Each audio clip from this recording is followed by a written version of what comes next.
very energy dependent on outside energy sources, is it not? Not really. India is both a large consumer and it's also a producer. Your assessment that if you have to become a developed country, you need a lot of energy is absolutely correct. But I could point to examples in history where the energy availability has been lacking and have to resource from outside, Japan being a case in point, but I won't go down that road. Today, our energy consumption is 5.5 million barrels a day, crude oil consumption.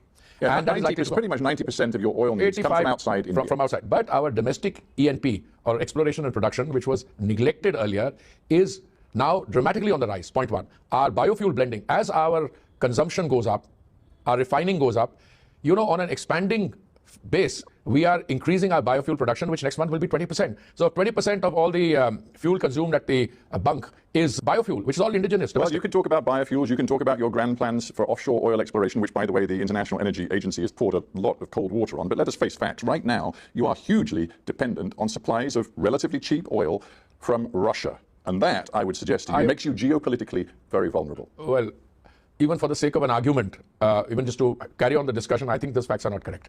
We have diversified our sources of supply, which hitherto were 27.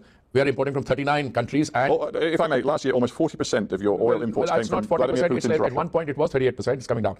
But today, Stephen, the availability of oil, nobody is vulnerable to external oil. There's more oil coming on the international market. It's not something I'm saying. Where the IEA is right is that of the total demand increase in the next 2 decades, 25% will come from India. On that, they're totally correct. But today, there's more oil in the market than there are takers. But let's just talk about the short term. You made this big bet on taking cheap oil from Russia against the wishes of the United States and your not against the wishes. I'm sorry, it is not against the wishes.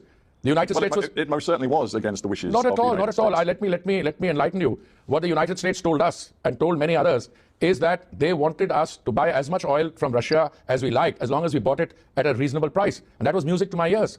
There's no sanction on Russian oil then or now. None whatsoever. Well, there's new sanctions now. Let's just talk about let me first. All right, well, you made that point. Let's just talk about what Joe Biden did before he left office. He put new sanctions on Russian oil, including new sanctions on the shadow fleet of tankers that is ferrying oil, as we speak, from Russia to India. Many of the vessels that you relied on will no longer be able to operate. Some in India are calling this an oil shock for your country. I'm not aware of anyone who has even a nodding acquaintance with the energy market calling this an oil shock. Let me share with you what actually has happened. There have never been sanctions on Russian energy per se. Russian oil coming or gas coming through a pipeline to Hungary has been exempt all along. Russian energy going through a pipeline to Japan has been exempt. And today also, Europe is buying 20-25% of its gas from Russia. So what the Americans, when I was active, I was the negotiator then, said buy as much as you like, buy it reasonable. There was something called a price cap. Now it's music to my ears. If I can buy some from some source and I can buy it at a cheaper price, we are the winners.